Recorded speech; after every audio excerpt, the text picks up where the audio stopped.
against everybody else who helped make this possible. You know, Coinbase, Team Liquid, obviously HBox, the production team, District E, everybody. Everybody's been really, really phenomenal this event. So let's get into our final set for this block. ChunkyKong, Dabuz, this time for realsies. Yeah, no last-minute character switch with the Warbow. Yeah, true. Always got to keep your options open, right? Like never let your opponent know your next move. Damn, that looks annoying, man. He's just putting Luma out there and just side being. Dude, what do you do? Yep. Well, you kind of like get in close, dash shield as best as you can. I mean, honestly, the dash shielding is going to be super, super important in this matchup. Takes out Luma already and doesn't get the trip off the down tilt. That's a little bit unfortunate, but hey, you're fishing for RNG. You know what you signed up for. I think Rosalina and Luma is one of the characters that gets ding-dong pretty consistently here, so it's interesting to see a small battlefield being on the table. True. I've seen my slushy sets. I know that this is dangerous. No, this is a very good DK stage. Yeah. All right. Actually going through it, yeah, beating Luma up, using that giant punch, but still putting a lot of damage on the shield as well. Dabuz have to take to the skies to avoid any kind of pokes or punishes because of that. Yeah, so far, very even game, even stock. Ooh, nice tech there, tech away to avoid extended combo situation there. The up smash from Luma is going to come out to force ChunkyKong to reset into an advantageous position. Now that should be an easy punish. So he went for a dash back up smash, and even though he missed, Luma picked up the slack. That was sick. Always good. You know, you always have the option for every eventuality. What did I say? He's a Boy Scout. Yeah, I mean, we saw it in the Olimar, now we're seeing it in the Luma. Yeah, it really feels like it. He's ready for everything.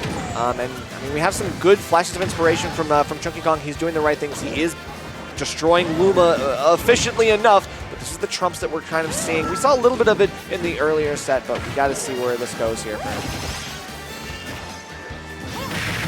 Yeah, he went there using the Luma destroying to potentially get a really easy spike on DK's recovery. Good stuff from ChunkyKong to trade it out, and that opportunity to get back on the stage led to a stock. So I mean, every recovery mix-up you have versus Dabuz is going to be so important. You got to really milk it for the most. But that Nair is actually going to beat out Cargo Throw. Yeah, that's the thing. Cargo Throw is going to be really hard to do while Luma's still active, right? You can't rely on that tool even for like a quick 1-2 throw combo, just because Dabuz is ready. Again, he's preparing. He's expecting you to go for the grab because you're a grappler. Yeah. Like most characters have, there's throw invincibility in this game, but Cargo Throw I don't believe has any throw invincibility. Right, you just hit him anytime. Yeah, exactly. So you just wait for DK to initiate a Cargo Throw animation, and then you hit the button. These are really close to death off smashes, and yeah, one more was going to do it. It absolutely will do it here. A very low percent 2-stock lead for 2-to-1 lead for Dabuz. This is tough, just because ChunkyKong knows that he's like basically playing the heavy tax, but on like up to 11. Dabuz with the doubles combos just by himself. The fourth and the Luma forward smash for extra percent. I mean, right. Situation and answer for every situation, truly. Okay, and we've still got the down Bs. There was a good amount of matchup awareness and experience I can tell from Dabuz, especially when he was able to tech that first aerial down B, but not this one. Tech chase opportunity for Dabuz, gets the throw off the air dodge and continues this extension with that up air and just waits there, uses the side B to rack on a little bit more percent and force ChunkyKong on the ledge, and now Dabuz just having so much control. Doesn't even need to be in center to have presence there with that Luma. Exactly, right? He has like half-stage pressure, which is so important in a game like this, on a stage like Small Battlefield. And he's going to win the war of attrition here just because he can continue to rack on that non-committal damage, throwing out Luma and just doing it because he knows he can do it for free, and it's not going to put himself in any danger. Rapid jab coming through on the shield there. No punish from CK, but that W will definitely close it out on the ground. Even center stage, and you know what? It is Small Battlefield. 2-3 hits into a Cargo Throw could be the end of it. It definitely could be, Comeback but we have to get rid of the Luma first before that Cargo Throw can even be possible. And right now, I mean, Dabuz is being smart, playing very close, and pulling it back as soon as he recognizes that his throw-out opportunity is not working. ChunkyKong taking the time there to try to get any damage on Luma, but 203. Come on now. Luma jab gonna do it. Wow. Well, even then, I mean, it's that non-committal stuff that Dabuz will continue to rely on because it's what works and it's what keeps him safe while winning. Yeah, I mean, ChunkyKong, I mean, you see there nodding a little bit, trying to it takes a lot to like have to recompose yourself there because it just seems so hopeless at times. But you always have to like remind yourself that anything, you know, you can do anything. Of course. Like that sounds like very basic advice, but really, a player like Dabuz with a character like Rosalina and Luma, it can feel really helpless really fast. That's true. But ChunkyKong has played so many quote-unquote unwinnable matchups. Yeah. And still come out on top. Yeah, exactly. You know, it's like he is the low-tier hero for a reason. And all of that fame and success that he's found over the last few months, over the last year, is definitely a testament to how hard he has worked and how hard he's going to have to work here on Hollow Bastion in game number 2. You go center stage. Oh my goodness. I mean, like, that is just the most impressive thing ever, man. Yeah, like, really what do you do there? Yeah, so, you know, I like to talk about the stage layout of Smashville and Hollow Bastion being like an equal sign where it's like 2 levels, very distinct levels. Rosalina and Luma, a character that can cover both at the same time. So it's rough, man. Like trying to get in versus this. Like, you know, the fortunate thing for DK is that, you know, 1, you're heavier, so you're not going to die too early, and 2, you do a lot of damage when you do get a hit, but all the way up to all the way down. Feels like the halos are coming in on both sides, and Dabuz just not letting anything happen positively for ChunkyKong. He just cannot play a game, cannot find his way back to center stage. He cannot play anything. Just forced into the Dabuz vortex. Yeah, you know, it's the pull back in from the Luma. What did I talk? The vortex. What do you do, man? You try to press a button and get stuffed out and trade it with a Luma, and guess what? Rosalina right behind you with a real move. Unfortunately, there the forward smash comes through to punish or to finally kill Luma out. So you have the opportunity to do cargo throws now, but the up B is going to send Dabuz off stage, but nowhere near killing. And Luma's back. I mean, man, that's so rough. Yeah, I mean, that's the thing. Dabuz can hang out off stage until the Luma comes back, and you have so much stalling opportunity. ChunkyKong can't get the 2 frames because it's really kind of hard to pinpoint Rosalina up B because of the speed, the angles. It's tough. Nice nair to catch the landing attempt there, and bro, it's like, you know, obviously everyone's like, oh, just hit a like air dodge there. Why didn't you air dodge? It's like, because if you air dodge there, Dabuz still covers like, it. what do you mean? Yeah, air like, dodging off stage is DK. I hope you know what you're doing. You're gonna get spiked if you do an immediate up B4. There still beats that move out. Might as well pray and rely on that. It's just such a man. This is rough, man. Okay, but then right back into it. The Dabuz vortex comes back in. We're getting some pressure on shield. Lots of pressure with the Luma. Extends so he has enough time to shield too. That's crazy, man. Yeah, you know, you watch matchups like this sometimes, you're just like, what is there to do, man? Because every situation has an answer in Dabuz. Luma just hit him with a giant punch. Like, you saw that fist. Come on, the giant punch. And he's like, I got that too. JV3. Yeah, that's, I think Luma is really truly winning this matchup. Like, I think Luma being a presence there is what's making this matchup like close to impossible. Oh yeah, Dabuz just says, "Go, my thrall," and then that's it. No, it's crazy. It's like, so you get Luma landings where you can do a wave dash, but you buffer an arrow out so that, you know, Dabuz has like tricky options. He throws out the Luma to cover center stage with side B. He gets a forward throw and a forward smash. He gets combos. He gets a disjoint. Right. What do you do, man? I mean, it's crazy because it's like. Honestly, I'm thinking if it's like anybody else, they're like, yeah, I'm going to play against DK. Like, I'm just trying to like think about some stuff. Like, I know Sonics was like labbing a couple things out against like DK and like talking to Wrath about like matchup experience and stuff like that. But like Dabuz is the one player that will absolutely just matchup you to death. It's just not. You have been matchupped.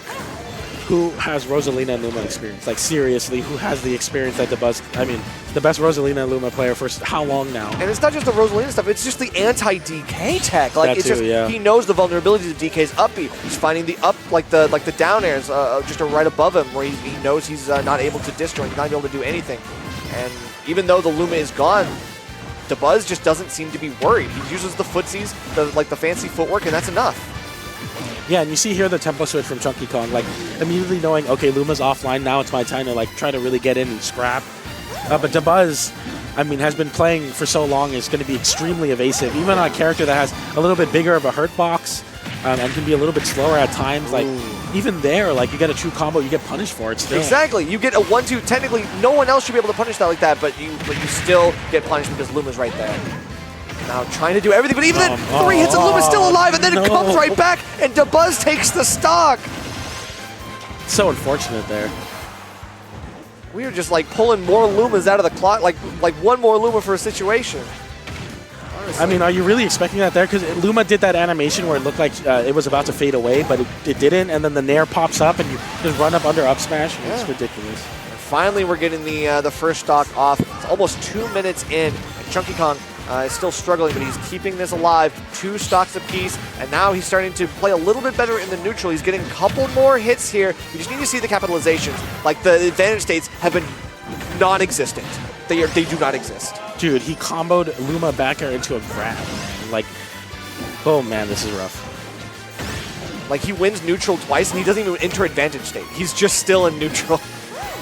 It's true. It's like everything's negative on hit versus Luma. It's like, we've had first neutral, but have we had second neutral? Second neutral, and then third neutral. Okay, no Luma online. Now you're going to see ChunkyKong get into this really aggressive game plan. Holding 4, but, you know, Dabuz is no slouch even without the Luma. Definitely, and that's what I'm saying. Like, and Luma's back just in an instant. Dude, I think it comes back too fast, man. Like so quickly. Yeah, like, I feel like it was longer at one point. I don't know. But either way, regardless, this is what we got to deal with. And ChunkyKong trying to stay alive, doing his best, but it's just not enough. Yeah, I mean, fortunately, DK with the X factor of being a heavy and having that. I mean, this could be like the end of your stock as Dabuz. You know, easily DK can take a stock at 80%, right, especially against a lighter character. But are you going to get those big haymakers? Are you going to get those big combos? Like, how do you even really combo here to get a kill? It's really difficult. But I mean, ChunkyKong is still holding on. Like, as much as we talk about it, that's why we're not up there. Is because I mean, I wouldn't have the wherewithal to continue to fight through this. But then he also sandwiches himself between the Luma and Rosalina. And as soon as she gets back to stage, he's getting popped up one way to the other. And of course, we're getting popped up. The Luma coming in for the alley-oop, and it's over. Dabuz with a convincing 3-0 over ChunkyKong. As hard as the DK main from the south fought, it just feels like it's nothing but Dabuz exerting his clinical precision and his knowledge of how to fully dismantle a low tier like that. Yeah, I mean, Dabuz, one of the most consistent players in Smash Ultimate's lifespan, and truly a nightmare for any, you know, mid-tier player for sure. Just really putting on a clinic of utilizing Luma to stifle the aggression of a character that struggles to get in. You know, of course, like, conventionally, like, having a sword or having a projectile is good versus a DK, but having a whole other character to put out hitboxes for you is just a completely different game. Yeah, it just felt like his knowledge of Rosalina and how to like hedge your bets. Basically, you're just like you're taking the risk reward and you're basically removing the risk from the equation entirely because Luma is just doing all of the grunt work. It's out there, it's taking the shots, it's falling on the sword if necessary, and then when he's right back in the fight, he's a willing servant ready to go right back into it. So I mean, at that time, it's just going to be Dabuz showing that he knows what he's doing. He's the king of New York for a reason, and ChunkyKong still, it's just going to be a hard loss, but it is what it is. All right. Well, but that's it for us. With that being said, that's going to be it for us. Thank you all so much for tuning in.